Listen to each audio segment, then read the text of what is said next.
Hello बच्चों, स्वागत है आपका मोर पाठशाला में। आज हम लोग कर रहे हैं एक और नया चैप्टर। और आज हम लोग कौन सा चैप्टर करने वाले हैं?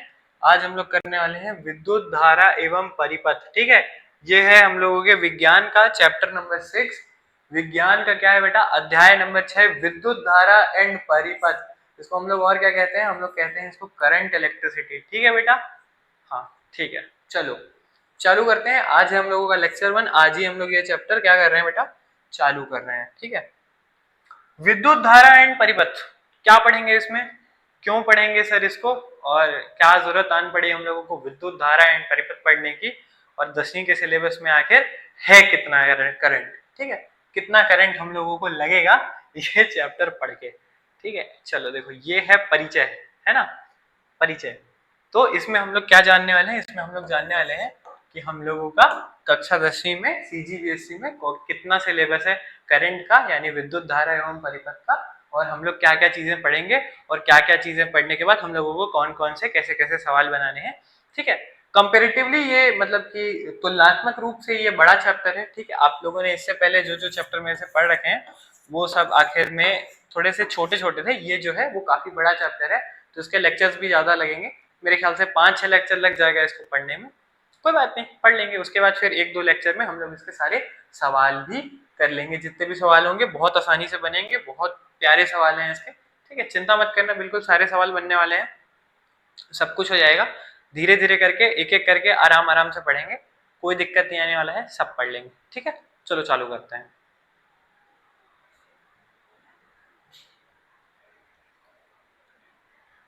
देखो तो चलो चालू करते हैं। ठीक है, सबसे पहले क्या है? विद्युत धारा।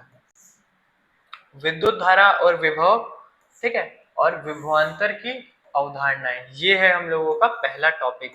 ठीक है, जिसको हम लोगों को कवर करना है। विद्युत धारा, विभव और विभवांतर की अवधारणाएं पढ़ेंगे। जब हम लोग अवधारणाएं पढ़ेंगे तब हम लोगों को पता चलेगा कि आखिर में इसका बेसिक कंसेप्ट क्या है और हम लोग क्या अवधारणाएं लेके चल रहे हैं और फिर उसके जरिए हम लोग उससे क्या निकालेंगे। ठीक है, ये है हम लोगों का पहला टॉपिक। दूसरा है चालक और विद्युत रोधी पदार्थों में अंतर। चालक और विद्युत रोधी पदार्थों में अंतर, सर ये तो थोड़ा थोड़ा लग रहा है कि हम लोगों ने शायद तक हीट एंड टेम्परेचर नाम का एक चैप्टर था, यानी ऊष्मा तथा ताप नाम का एक चैप्टर था, जिसमें आप लोगों ने बताया था कि एक होता है चालक होता है और एक होता है वो विद्युत रोधी होता है या ऊष्मा रोधी होता है। ठीक है, जैसे चालक क्या होता है बेटा? कॉपर, आप लोगों का मतलब कि तांबे का तार होता है, कॉपर वायर हो गया। ठीक है, तार हो गया, है ना, लोहे का तार हो गया, कॉपर का तार हो गया। और विद्युत रोधी क्या होता है? जैसे लकड़ी हो गया, ठीक है, लकड़ी हो गया, प्लास्टिक हो गया। ठीक है, तो ये सब क्या होता है? विद्युत रोधी होता है। और चालक क्या होता है बेटा? जैसे लोहे का तार हो गया, कॉपर का तार हो गया, तो वो सब क्या होता है बेटा? चालक होता है। ठीक है, ये थोड़ा थोड़ा हम लोगों ने मतलब कि आप देखो कि जो चीज ज्यादातर ऐसा ही होता है कि जो चीज ऊष्मा का चालन करती है वो चीज विद्युत का भी चालन करती है। ठीक है, जो चीज ऊष्मा का चालन करती है वो चीज विद्युत का भी चालन करती है, और जो चीज ऊष्मा रोधी होती है वो चीज विद्युत रोधी भी होती है। ठीक है, तो उसी के बारे में हम लोग थोड़ा और पढ़ेंगे कि क्या क्या होता है। ठीक है, ये सबसे इम्पोर्टेंट है मेरे ख्याल से इस पूरे चैप्टर में। ठीक है, ये आप लोगों के प्रैक्टिकल्स में भी आने वाला है, और मैं आपको प्रैक्टिकल के लिए भी बताऊंगा कि प्रैक्टिकल कैसे करते हैं और ये एक्चुअली होता क्या है। प्रैक्टिकल में आप लोगों का क्या क्या निष्कर्ष निकल के आने वाला है। क्या टॉपिक है बेटा? पढ़ो इसको ध्यान से। ओम का नियम और उसका महत्व। ओम का नियम यानी ओम्स लॉ। ओम्स लॉ, ठीक है, ओम का नियम और उसका महत्व भी पढ़ेंगे। ओम्स लॉ क्या है बेटा? V is equals to I R है। अभी आप लोगों को नहीं पता होगा इसके बारे में। सबसे इंपॉर्टेंट करंट का कंसेप्ट यही है, V is equals to I R. Ohm के नियम से निकालते हैं हम लोग। देखेंगे V क्या है, I क्या है, R है, सब चीज मैं आपको बताऊंगा कि V क्या होता है, I क्या होता है, R क्या होता है। ठीक है, और फिर ओम का नियम कहाँ से आया, ओम का नियम क्या कहता है, और ओम के नियम को हम लोग सिद्ध भी कैसे कर सकते हैं, जो कि प्रैक्टिकल्स में आप लोगों के आने वाला है। लिख के ले लो आएगा, क्योंकि यही प्रैक्टिकल है हम लोगों के 10वीं में। ठीक है, आप देखो और क्या है? प्रतिरोध, प्रतिरोधकता और उसकी निर्भरता। प्रतिरोधकता और उसकी निर्भरता। ठीक है, प्रतिरोध यानी करंट को रोकने वाली एक चीज होती है, करंट को धीमा करने वाली, आप बोल सकते हो। ऐसे करंट धीमी नहीं होती है। ठीक है, ये करंट रोकने वाली एक चीज होती है, ये उसका लाइक प्रतिरोध है, तो उसकी कुछ प्रतिरोधकता होगी। कुछ जो कुछ चीजें होंगी जो कम प्रतिरोध करेंगी, कुछ जो है वो ज्यादा करेंगी, ठीक है। तो हर सबकी अलग अलग प्रतिरोधकता होती है। तो वही है कि अगर कुछ प्रतिरोध हो रहा है तो कितनी प्रतिरोधकता होगी, और प्रतिरोधकता किन चीजों पे निर्भर करती है ये उसके बारे में पढ़ेंगे। ये वही टॉपिक है, ठीक है। एक एक करके आप बस समझो कि सिलेबस क्या है, ठीक है। अभी सिलेबस बता रहा हूँ मैं, इसके बाद इसको पढ़ाऊंगा भी कि आगे क्या होता है, कैसे होता है, चिंता मत करना बिल्कुल, ठीक है। प्रतिरोधों का श्रेणी और समांतर क्रम में संयोजन, ठीक है। अब ये देखो, ये प्रतिरोध को हम लोग क्या कहते हैं बेटा, रजिस्टर भी कहते हैं। तो ऐसे अगर लगा होगा तो सीरीज होगा, ठीक है।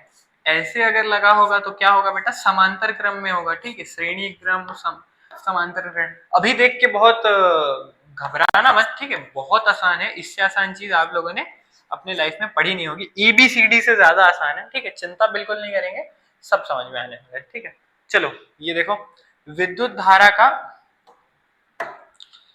धारा का तापीय प्रभाव और विद्युत शक्ति की गणना, ठीक है। विद्युत धारा का तापीय प्रभाव क्या होता है, विद्युत धारा में जो पावर होती है बेटा, विद्युत शक्ति को हम लोग क्या कहते हैं, पावर भी कहते हैं, उसका हम लोग गणना कैसे करेंगे, ठीक है। कुछ एक फॉर्मूला है पावर का, फॉर्मूला यूज करने यानी सूत्र यूज करने तो आप लोग जानते ही होंगे, ठीक है। उससे हम लोग उसका क्या निकालेंगे, शक्ति निकालेंगे। आखिरी हम लोग का टॉपिक क्या है, घरेलू विद्युत परिपथ की संरचना और सुरक्षा उपाय, ठीक है। अब विद्युत का हम लोग इतनी सारी चीजें पढ़ रहे हैं तो कम से कम ये भी तो पढ़ेंगे ना कि घर में विद्युत जो आती है वो कैसे आती है, वो वो विद्युत और इन बाकी विद्युतों में अंतर क्या होता है, और हम लोगों को अपनी सफाई के लिए, अपनी जरूरत के लिए, ठीक है, अपनी सुरक्षा के लिए क्या क्या चीजें करनी चाहिए। चलो देखो, अब हम लोग आ जाते हैं सीधे चैप्टर पे।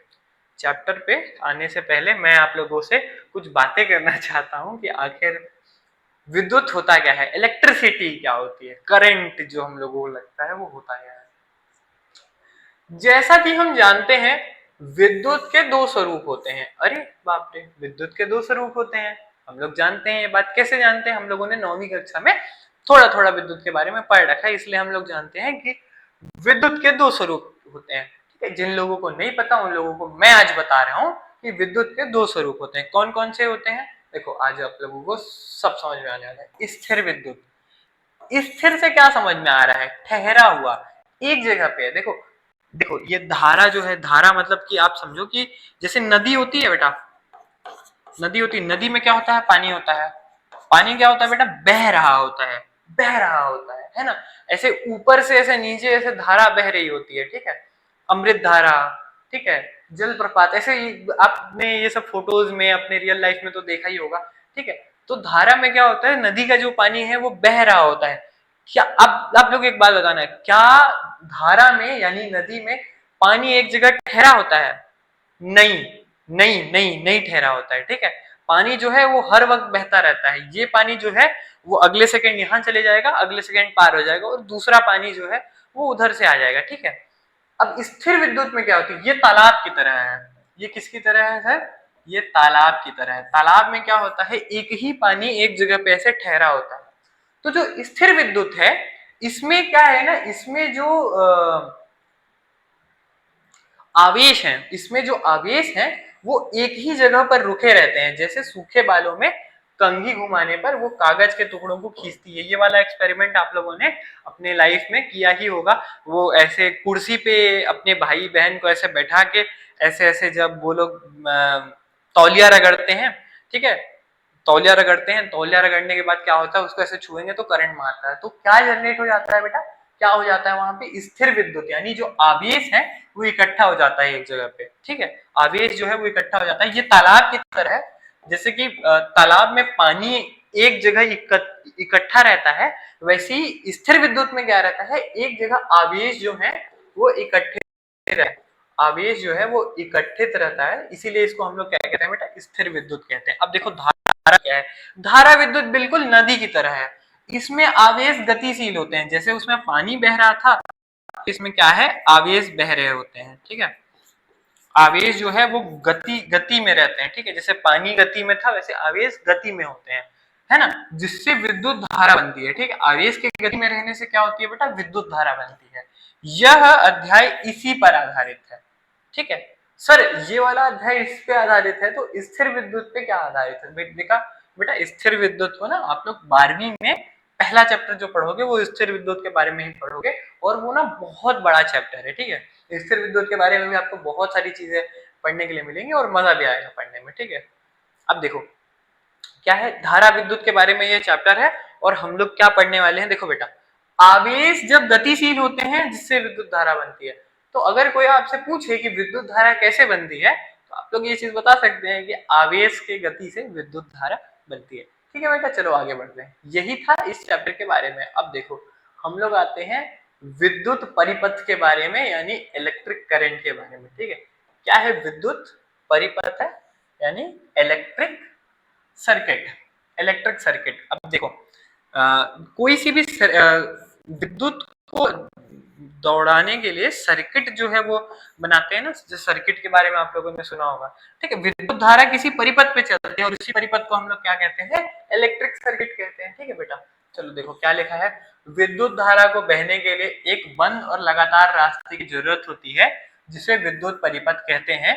एक साधारण परिपथ में ये चीजें होती हैं। विद्युत परिपथ के लिए क्या जरूरी है, बंद होना उसका जरूरी है, यानी उसका पूरा होना जरूरी है, ठीक है। ये क्या है, ये बंद परिपथ है। ये क्या है बेटा, ये खुला परिपथ है, क्योंकि ये आपस में नहीं जुड़े हुए हैं, तो इसमें धारा ट्रेवल नहीं करेगी, ठीक है। इसमें धारा नहीं चलेगी, इसमें धारा चलेगी, ठीक है। यही चीज मैं समझा रहा हूँ कि विद्युत धारा को बहने के लिए एक बंद और लगातार, ठीक है, ये बंद है और ये लगातार है, तो ये इसमें धारा चलेगी, नहीं है तो इसमें नहीं चलेगी। ये चीज आप लोगों को समझना था। इसमें ऊर्जा का स्रोत क्या होता है बेटा, सर्किट में ऊर्जा का स्रोत क्या होता है, ठीक है। वैसे तो यहाँ पे एक आपको रेजिस्टर लगाना पड़ेगा और एक आपको बैटरी लगानी पड़ेगी, वरना इसमें धारा नहीं चलेगी, ठीक है। ऊर्जा का स्रोत क्या है, सेल या बैटरी। ये क्या है, ये है बैटरी। सर ये आपका बैटरी आपने इस तरीके से क्यों बनाया है, तो उसके बारे में मैं बताऊंगा कि किसको कैसे बनाते हैं। अभी बस यहाँ पे ये समझने के लिए, ऊर्जा का स्रोत क्या रहेगा, इसमें सेल या बैटरी रहेगा। उपकरण क्या रहेगा, बल्ब, पंखा आदि।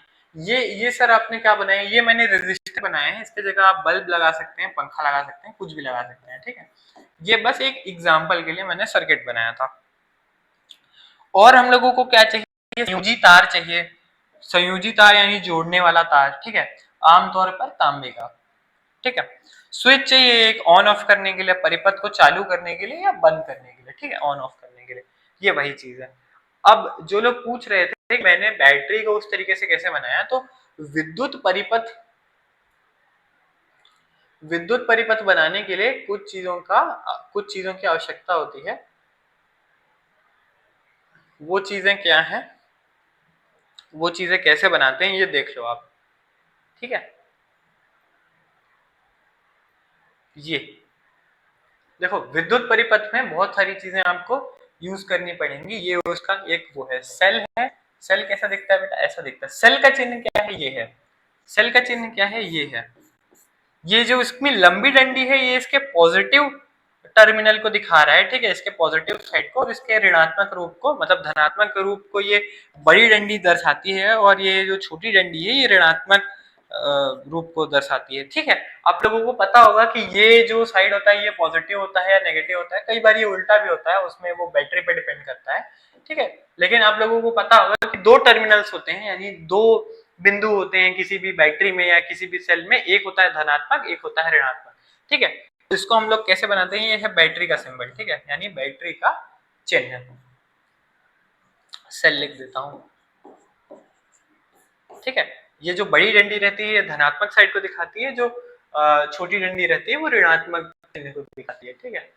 ये देखो ये सेल था, ये बैटरी है। अब बैटरी है वो थोड़ा ज्यादा पावरफुल होता है, उसमें ज्यादा मतलब बहुत सारे सेल से मिलकर बना रहता है, तो उसको हम लोग कैसे खाते हैं,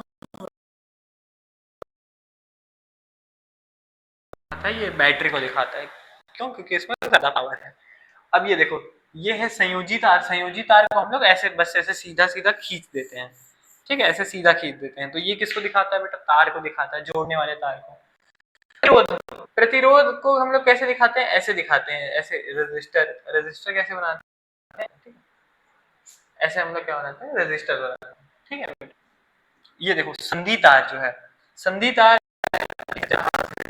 का हम लोग संधि, उसको हम लोग ऐसे दिखाते हैं, सिंपल सी बात है, हम लोग ऐसे दिखाएंगे। अगर कोई दूसरा तार आ गया तो उसको भी ऐसे ही दिखाएंगे। ये क्या हो जाएगा बेटा, संधि तार हो जाएगा। विद्युत बल्ब को हम लोग कैसे दिखाते हैं, ऐसे दिखाते हैं, ऐसे सिंपल सा छोटा बल्ब बना, और कुछ नहीं, छोटा सा बल्ब बना। कैसे, कहाँ पे बनाऊं मैं बल्ब, चिंता मत करो, नोट्स आपको लिखे हुए मिल जाएंगे, वो सारे नोट्स जो हैं वो सेव होते जा रहे हैं, ठीक है। ये बल्ब को कैसे दिखाएंगे हम लोग, बल्ब को हम लोग ऐसे दिखाएंगे, ठीक है। ये हम लोगों का क्या हो गया, बल्ब बन गया। एम मीटर को कैसे दिखाते हैं, बस ऐसे गोला बना देते हैं और ऐसे ए लिख देते हैं, ठीक है। इधर क्या हो जाता है पॉजिटिव, इधर क्या हो जाता है नेगेटिव। सर ये आपने तो बताया ही नहीं कि ये एम मीटर होता क्या है, विद्युत बल्ब होता क्या है, ठीक है। आप बस बताए जा रहे हैं कि इसको बनाते कैसे हैं, इसको बनाते कैसे हैं। बेटा तो अभी आप लोग लिख लो कि इसको कैसे बनाते हैं, क्योंकि फिर जब मैं इसको पढ़ा के बनवाऊंगा तो आप लोग ये मत पूछना कि सर आपने ये क्या बना दिया है, ठीक है। मैं बस आप लोगों को दिखा रहा हूँ कि इसको बनाते कैसे हैं, बाद में समझाऊंगा कि कैसे कैसे क्या होता है। स्विच को हम लोग कैसे दिखाते हैं, स्विच को हम लोग ऐसे दिखाते हैं। इसका क्या मतलब है, देखो ऐसे है तो ऐसे स्विच बंद कर दिए हम लोग, ठीक है। ऐसे है तो ऐसे स्विच खुला है ना, मतलब यहाँ पे ऑफ है, यहाँ पे क्या हो गया, ऑन हो गया, ठीक है। इसको हम लोग ऐसे दिखाते हैं स्विच को। फ्यूज को कैसे दिखाते हैं, ऐसे दिखाते हैं, जरूरत आपको पड़ेगी नहीं फ्यूज वगैरह की बनाने की, बस ये देखने वाली बात है। वोल्ट मीटर को कैसे दिखाते हैं, वोल्ट मीटर बी से शुरू होता है, यही गोला बना के ऐसे बी लिख देंगे, ठीक है, कुछ नहीं है। ये क्या है, पॉजिटिव साइड को दिखा रहा है, ये नेगेटिव साइड को दिखा रहा है, बस इतने में आपका क्या हो जाता है, ये जो सिंबलिज्म है ये खत्म हो जाता है, ठीक है। चलो अब जहां पे थे वहां पे वापस चलते हैं। विद्युत परिपथ के बारे में आप लोगों ने पढ़ लिया कि विद्युत परिपथ क्या होता है, और विद्युत किस परिपथ पे जो है इलेक्ट्रिसिटी चलती है। देखो किस परिपथ पे चलती है, जो संपूर्ण होगा उसी परिपथ पे चलेगी। तो मैंने क्या किया, ये संयोजी तार बना दिया, यहाँ पे बल्ब कनेक्ट कर दिया, यहाँ पे मैंने क्या लगा दिया बेटा, एक सेल लगा दिया, और इससे मेरा क्या हो गया, ये विद्युत परिपथ कंप्लीट हो गया। ये क्या है बेटा, सेल का पॉजिटिव साइड है, तो ये क्या हो जाएगा, बल्ब का पॉजिटिव साइड हो जाएगा। ये क्या है बेटा, सेल का नेगेटिव साइड है, तो ये क्या हो जाएगा, सेल का नेगेटिव साइड हो जाएगा, ठीक है। तो इससे क्या है, ये मेरा एक कंप्लीट सर्किट है, ठीक है, कंप्लीट है यानी बंद भी है और लगातार भी है, ठीक है। तो इसमें क्या हो जाएगा, मेरा जो है ये विद्युत जो है वो चलने लगेगा। इससे हम लोगों को क्या पता चला, विद्युत परिपथ के बारे में पता चला। चलो आगे बढ़ते हैं, आगे हम लोग पढ़ते हैं, आगे आगे क्या है। दूसरा टॉपिक क्या था हम लोगों का, दूसरा टॉपिक था बेटा देखो, चालक तथा विद्युत रोधी, यानी कंडक्टर्स एंड इंसुलेटर्स, ठीक है। चालक को क्या कहते हैं, कंडक्टर्स कहते हैं, और विद्युत रोधी को क्या कहते हैं, इंसुलेटर कहते हैं। हम सभी पदार्थों को दो श्रेणी में बांट सकते हैं, सभी पदार्थों को दो श्रेणी में बांट सकते हैं, ठीक है। चालक यानी कंडक्टर्स, वे पदार्थ जो अपने अंदर से विद्युत धारा को आसानी से बहने देते हैं, इनमें बहुत सारे मुक्त इलेक्ट्रॉन होते हैं। देखो विद्युत धारा को बहने के लिए क्या चाहिए होता है बेटा, मुक्त इलेक्ट्रॉन यानी फ्री इलेक्ट्रॉन चाहिए होता है, ठीक है। जिस भी पदार्थ में ये फ्री इलेक्ट्रॉन पाया जाएगा यानी मुक्त इलेक्ट्रॉन पाया जाएगा, वो क्या करेगा, वो चालक करेगा, वो विद्युत को अपने अंदर से आसानी से बहने देगा, ठीक है। इसके उदाहरण क्या है, सारे जो मेटल्स होते हैं, मेटल्स यानी धातु होते हैं, जैसे लोहा, तांबा, एल्यूमिनियम, चांदी। हमारा शरीर, हमारे शरीर से भी जो है वो इलेक्ट्रिसिटी पास होती है, इसीलिए हम लोगों को क्या लगता है बेटा, करंट लगता है, ठीक है। और नमक का पानी। विद्युत रोधी क्या होता है, विद्युत रोधी देखो क्या है, विद्युत रोधी, विद्युत रोधी या कुचालक किसे कहते हैं, ठीक है। विद्युत रोधी या कुचालक किसे कहते हैं, जिसको हम लोग अंग्रेजी में क्या कहते हैं बेटा, इंसुलेटर कहते हैं। वे पदार्थ जो अपने अंदर से विद्युत धारा को नहीं बहने देते, बहने ही नहीं देते हैं, ठीक है। इसका उदाहरण क्या है, लकड़ी, रबर, प्लास्टिक, कांच और शुद्ध पानी। शुद्ध पानी मतलब जो डिस्टिल्ड वाटर रहता है, जिसको हम केमिकली प्योर H2O बोलते हैं, उसमें से विद्युत नहीं पास होता, ठीक है। लेकिन हम लोग के जो घर का पानी है उसमें विद्युत धारा पास होता है, क्योंकि वो शुद्ध पानी नहीं रहता, उसमें बहुत सारे मिनरल्स मिले होते हैं, यानी खनिज मिले रहते हैं, जैसे कि मैग्नीशियम हो गया जो आपके शरीर को जरूरत है, कॉपर जो आपके शरीर को जरूरत है, पोटेशियम हो गया, सोडियम हो गया, ये सारे हम लोगों के शरीर को आवश्यकता होती है। इसीलिए जो हम लोग के घर में पानी आता है वो उस पानी में ये सब चीजें मिली हुई होती हैं, इसीलिए उसमें से जो है वो बिजली जो है वो मतलब आसानी से विद्युत जो है वो चलती है, ठीक है बेटा। बिजली के खंभों पर तार, चीनी मिट्टी एक कुचालक से बने इंसुलेटर पर क्यों टिके होते हैं, ठीक है। बिजली के तार जो खंभे पे टिके होते हैं बेटा, देखो बिजली के तार जो खंभे पे टिके होते हैं वो आप लोगों ने देखा होगा, ऐसे करके कुछ कुछ बना होता है, ठीक है। इसके इसके ऊपर से ऐसे तार ऐसे गया होता है, ठीक है। तो ये जो चीनी मिट्टी का बना होता है इस पे क्यों टिका रहता है बेटा, क्यों टिका रहता है? चलो बताओ क्यों टिका रहता है। देखो, अगर ये चीनी मिट्टी से नहीं, अगर ये मान लो लोहे का मैं बना देता, तो ये पूरा जो खंभा है ये लोहे का रहता है, आपको इस लोहे को छूते ही करंट मार देता। क्यों? क्योंकि यहाँ से बिजली कहाँ चली जाती, यहाँ से बिजली चल के यहाँ आ जाती, ठीक है, आ जाती कि नहीं आ जाती। तो ये जो चीनी मिट्टी का ये विद्युत को पार नहीं होने देता, इसीलिए ये जो करंट है ये आपको खंभे पे नहीं लगता, केवल ऊपर जो है वो तार में ही करंट रहता है, ठीक है। अच्छा, अब मेरे को याद आया कि चलो ठीक है, हाँ, क्यों क्यों बने होते हैं? देखो, इसीलिए ताकि करंट खंभे में ना उतर जाए, ये इसका जवाब था, ठीक है। चलो, अब मैं आप लोगों को एक और चीज बता दे रहा हूँ कि मैं बताना जो चीज भूल गया वो ये था कि देखो, जो करंट होता है, ठीक है, यानी जो विद्युत होता है, वो ये देखो, ये बल्ब है, ये बल्ब से हम लोग यहाँ पे ये विद्युत जो है वो चला रहे हैं, ठीक है। तो ये देखो, ये है इसका पॉजिटिव साइड, ये है नेगेटिव साइड, ठीक है। तो विद्युत जो है, विद्युत जो है, हम्म,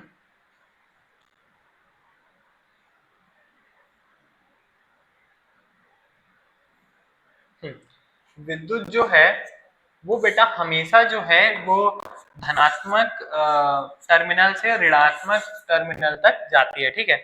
मतलब ये धनात्मक से ऋणात्मक, मतलब विद्युत धारा ऐसे जाएगी, और विद्युत धारा को हम लोग आई से दिखाते हैं। किससे दिखाते हैं बेटा? आई से दिखाते हैं। मैं अभी सिंबल आप लोगों को समझा रहा हूँ। ये बैटरी है, मान लो ये 9 वोल्ट की बैटरी है, तो इसको हम लोग कैसे दर्शाएंगे? यहाँ पे से 9V लिख के, 9V का मतलब क्या होता है बेटा? वोल्ट, ठीक है, 9V 9 वोल्ट दिखा के, ठीक है। ऐसे ये करंट मान लो जैसे कि ऐसे ऐसे ऐसे ऐसे जा रही है, ठीक है बेटा, तो इसको हम लोग कैसे दिखाते हैं? ऐसे आई करके ऐसे दिखाते हैं, ठीक है, ऐसे आई करके ऐसे दिखाते हैं कि ऐसे विद्युत धारा जा रही है। ये आई किसका सिंबल है बेटा? विद्युत धारा का। ये सब नोट्स में लिख लेना, विद्युत धारा का, ठीक है। देखो, एक और कंसेप्ट है कि जो विद्युत धारा है वो हमेशा धनात्मक से ऋणात्मक की ओर जाती है, ठीक है। धनात्मक से ऋणात्मक क्या? विभव। विभव हम लोगों ने अभी पढ़ा नहीं है, लेकिन मैं अभी आप लोगों को बस सिंबल के लिए दिखा रहा हूं कि धनात्मक से ऋणात्मक विभव की ओर जाती है, ठीक है। लेकिन जो इलेक्ट्रॉन है, इलेक्ट्रॉन जो है वो ऋणात्मक से धनात्मक की ओर जाते हैं, ठीक है। इलेक्ट्रॉन का रास्ता जो है वो उल्टा उल्टा होता है, ठीक है। तो जो रियल करंट है बेटा, रियल करंट जो है, जिसको हम लोग असली करंट बोलते हैं, है ना, या इलेक्ट्रॉन करंट भी जिसको बोलते हैं, इलेक्ट्रॉन करंट भी जिसको बोलते हैं, ठीक है, वो नेगेटिव से पॉजिटिव की ओर जाती है, ठीक है। कंफ्यूज मत होना, ठीक है। लेकिन जो कन्वेंशनल करंट रहता है, जो करंट हम लोगों को पढ़ना है, जो करंट हम लोग किताबों में यूज करते हैं, जो करंट हर आदमी यूज करता है, ठीक है, वो धनात्मक से ऋणात्मक की ओर ही जाता है। वैसे सच बताऊं तो इसके डायरेक्शन के धनात्मक से ऋणात्मक होने या ऋणात्मक से धनात्मक होने से कुछ भी नहीं बदलता। इसीलिए जो असली करंट है यानी इलेक्ट्रॉन करंट है, वो उल्टा होने के बावजूद हम लोग आज के डेट पे भी धनात्मक से ऋणात्मक की ओर करंट को लेके जाते हैं और कोई भी प्रभाव नहीं पड़ता है, ठीक। कंफ्यूज मत होना इस बात से, बस ये एक बात थी, है ना, जो एक्चुअली में होती है, तो मैं सोचा आप लोगों को बता देता हूँ, ठीक है। चलो, तो ये तो हो गया इसका साइन, इसका कन्वेंशन, ठीक है। तो आप लोगों को पता चल गया कि जो करंट है उसको हम लोग आई से दिखाते हैं, वी से हम लोग क्या दर्शाते हैं? वोल्ट दर्शाते हैं, ठीक है ना। इससे हम लोग क्या दर्शाते हैं बेटा? रजिस्टर दर्शाते हैं, ठीक है। इससे हम लोग क्या दर्शाते हैं बेटा? बल्ब दर्शाते हैं, ठीक है। इससे क्या दर्शाते हैं? एम मीटर दर्शाते हैं। इससे हम लोग क्या दर्शाते हैं? वोल्ट मीटर दर्शाते हैं। अब आप लोगों को लगभग लगभग जितना कुछ भी जानना जानना था आप लोग जान चुके हो, ठीक है। इसके बाद हम लोग सीधे पढ़ने पे आ जाते हैं, ठीक है। चलो, अब देखो, विद्युत परिपथ के बारे में पढ़ लिए कि विद्युत परिपथ कैसा होना चाहिए, पूरा होना चाहिए और लगातार होना चाहिए। और हम लोग इसके बारे में भी पढ़ चुके हैं कि क्या विद्युत का चालन करता है और क्या विद्युत को रोकता है। यानी हम लोग तांबे का तार लेंगे तो उसमें से विद्युत जाएगी, अगर हम लोग लकड़ी का तार लेंगे तो उसमें से विद्युत नहीं जाएगी, ठीक है। अब हम लोग पढ़ते हैं विद्युत धारा के बारे में कि अरे विद्युत धारा क्या चीज है, ठीक है। विद्युत के परिपथ के बारे में, विद्युत किस में चलेगी ये पढ़ लिए, और किन चीजों से चलेगी और किन चीजों से नहीं चलेगी इसके बारे में पढ़ लिए। अब विद्युत धारा के बारे में पढ़ते हैं, यानी इलेक्ट्रिक करंट के बारे में पढ़ते हैं, जिसके बारे में ये पूरा अध्याय है।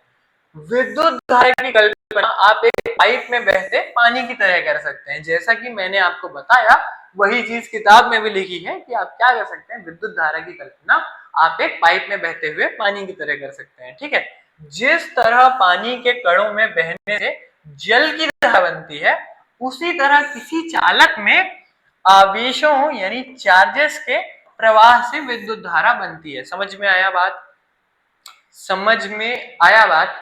देखो, जिस तरह पानी के कण जो हैं वो ऐसे पाइप में बहते हैं, देखो ये, ठीक है, अब यहां से पानी जा रहा है, यहां से पानी आ रहा है, ठीक है, तो ये जो पानी के कण हैं ये क्या है, इधर से जा रहे हैं इधर से आ रहे हैं, तो ये क्या है, पानी की धारा है।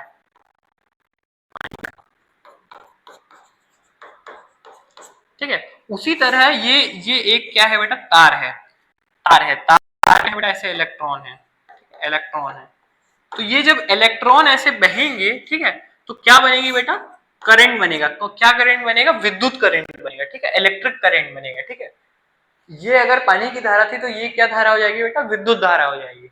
ठीक है, आवेशों के प्रवाह से विद्युत धारा बनती, यही चीज समझाना चाह रहा हूं। ठीक है, समझ जाओ। परिभाषा क्या है सर विद्युत धारा की, किसी चालक के किसी भी हिस्से से इकाई समय में बहने वाला आवेश की मात्रा को विद्युत धारा कहते हैं। सर इसका मतलब क्या है, समझाऊंगा इसका मतलब क्या है। आप इसका पहले सूत्र देखो, यदि Q कूलाम्ब आवेश किसी चालक से t सेकंड में बहता है तो विद्युत धारा I होगी। चलो ठीक है, आगे समझाता हूं इसके परिभाषा को।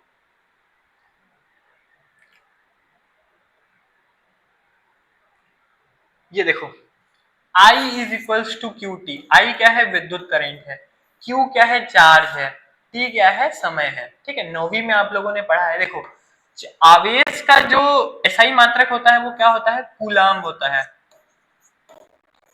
कूलाम्ब होता है। ठीक है, समय का एसआई मात्रक क्या होता है, सेकेंड होता है, सेकेंड होता है। ठीक है, और ये जो करंट है इसका एसआई मात्रक क्या होता है बेटा, एम्पियर होता है, एम्पियर होता है। हम लोग करंट किस में नापते हैं, एम्पियर में नापते हैं। मात्रक देखो, विद्युत धारा का एसआई मात्रक एम्पियर यानी एम्पियर है, जिसे ए से दर्शाते हैं। ठीक है, एक एम्पियर की परिभाषा, जब किसी चालक से एक सेकंड में एक कूलम आवेश बहता है तो धारा एक एम्पियर कहलाती है। यही चीज मैं आपको समझा रहा हूं, इससे आप लोगों को ज्यादा अच्छे से समझ में आएगा।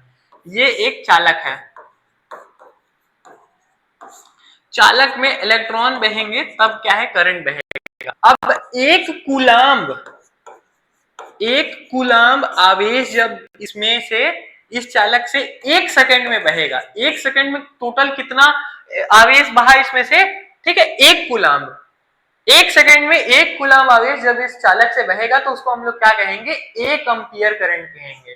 ठीक है, अगर दो कूलाम्ब, देखो अब इसी चीज को देखो, अब अगर दो कूलाम्ब आवेश एक सेकंड बहेगा तो उसको क्या कहेंगे बेटा, 2 एम्पियर करंट कहेंगे। ठीक है ना। अगर आपको 5 एम्पियर का करंट बहाना है तो आपको उस चालक में से क्या करना पड़ेगा, उस चालक में से एक सेकंड में 5 कूलाम्ब आवेश अगर बह जाएंगे तो क्या हो जाएगा बेटा, फिर वो हो जाएगा 5 एम्पियर करंट हो जाएगा। सर लेकिन एक कूलाम्ब होता कितना है, ठीक है, या 5 कूलाम्ब होता कितना है, तो देखो कितने इलेक्ट्रॉन बहाने पड़ेंगे हमको। एक इलेक्ट्रॉन में कितना आवेश होता है, एक इलेक्ट्रॉन में कितना आवेश होता है, 1.6 into 10 to the power minus 19 coulomb charge होता है एक इलेक्ट्रॉन में। ठीक है, तो एक कूलाम में कितने इलेक्ट्रॉन होंगे, ये आप लोगों का होमवर्क है, ये आप लोगों को निकालना है। 12वीं कक्षा में आप लोगों को ऐसा बोर्ड में हो सकता है 1-2 नंबर का सवाल भी आ जाए, हो सकता है 10वीं में भी आ जाए, 10वीं में आने की ज्यादा चांसेस है। ठीक है, विद्युत धारा और एम्पियर के बारे में हम लोगों को पता चल गया। ठीक है, हम लोगों को पता चल गया कि एक सेकंड में अगर एक कूलाम्ब आवेश किसी चालक से बहेगा तो हम लोग उसको क्या कहेंगे बेटा, एक एम्पियर करंट कहेंगे। अब इसी चीज को हम लोग देख लेते हैं कि करंट मापने की कौन सी मशीन होती है। करंट मापने की मशीन होती है एमीटर। ठीक है, एमीटर जो कैसी दिखती है, ऐसी दिखती है, ऐसे हम लोग उसको सर्किट में बनाते हैं ए। ठीक है, समझ में आया, ये चीज मैं आप लोगों को बता चुका हूं। अब ये देखो, ये क्या लिखा है, यह एक उपकरण है जो किसी परिपथ में बह रही विद्युत धारा को मापता है। यह एक उपकरण है जो परिपथ में बह रही विद्युत धारा का क्या करता है बेटा, मापन करता है। सिंपल सी चीज है, इसे हमेशा परिपथ में श्रेणी क्रम में जोड़ा जाता है ताकि सारी धारा इससे होकर गुजरे। एक अच्छे एमीटर का प्रतिरोध बहुत कम होना चाहिए। क्यों होना चाहिए? श्रेणी क्रम क्या होता है सब समझाता हूं। देखो बेटा, श्रेणी क्रम किसको कहते हैं? जो ऐसे आजू बाजू जुड़े होते हैं। तो अगर ऐसे कोई चीज जुड़ी है तो इसको हम लोग क्या कहेंगे? श्रेणी क्रम कहेंगे। ठीक है, इसको हम लोग क्या कहेंगे? श्रेणी क्रम। क्यों कहेंगे श्रेणी क्रम? क्योंकि ये आजू बाजू जुड़ी हुई है। ठीक है, अगर करंट को बहना होगा तो वो यहां से जाएगी और उसके पास कोई रास्ता नहीं है, उसको इससे होकर इसमें जाना पड़ेगा और इन दोनों में से होकर उसको इसमें जाना पड़ेगा। ठीक है, ये है श्रेणी क्रम। और समांतर क्रम क्या होता है? देखो, समांतर क्रम ये होता है,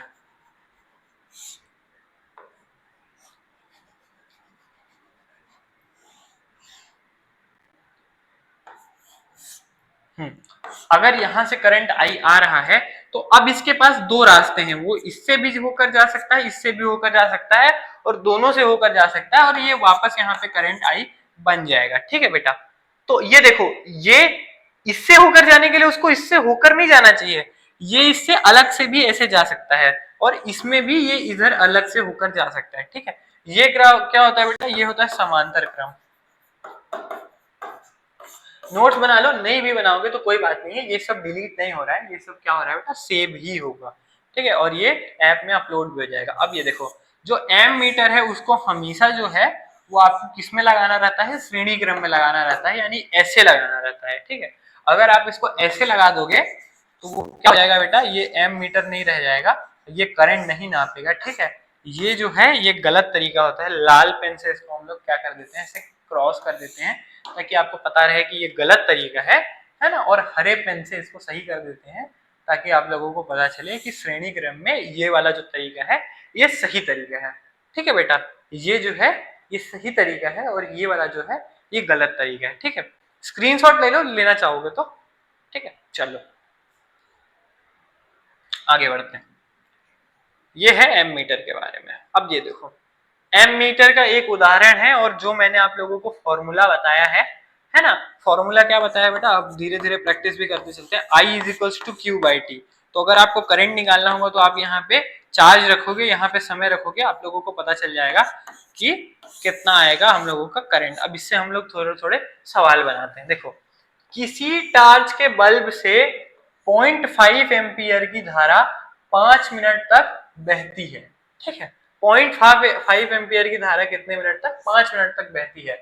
परिपथ से प्रवाहित होने वाला कुल विद्युत आवेश की मात्रा ज्ञात कीजिए। बाप रे, कितना आसान सवाल है। चलो रुको,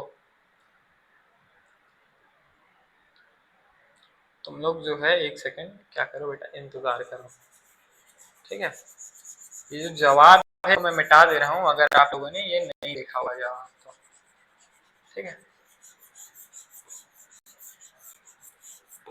ठीक है, ये मैंने क्या किया, जवाब जो है मिटा दिया। अब मैं समझाता हूं ये बनेगा कैसे।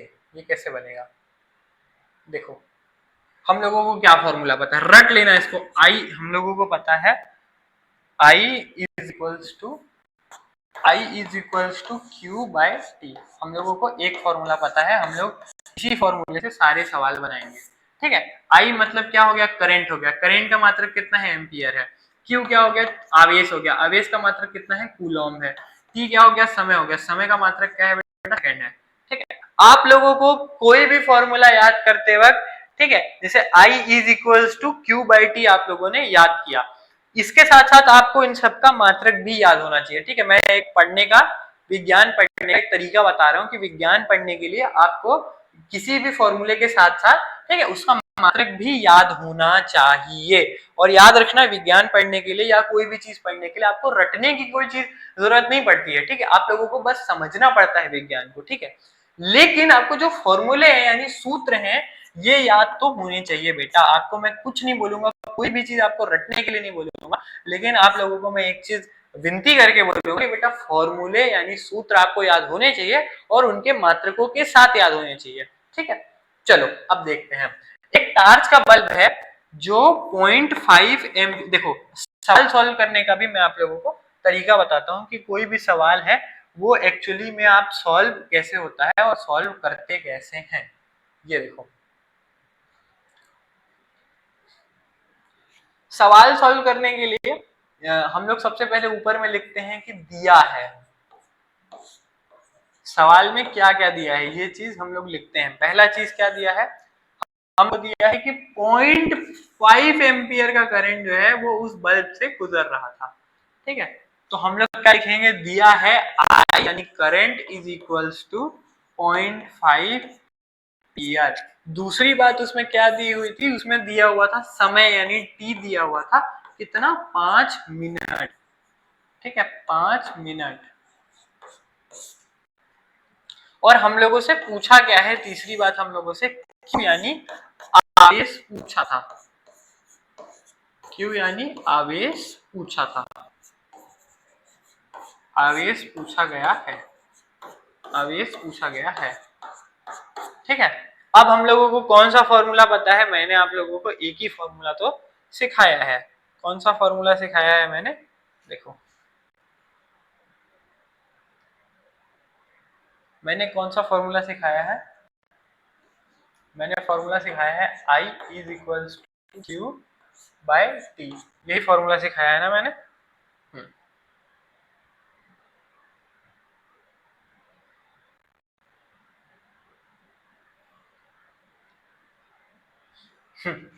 I इज इक्वल्स टू क्या मैंने सिखाया है, I is equals to Q by T मैंने सिखाया है।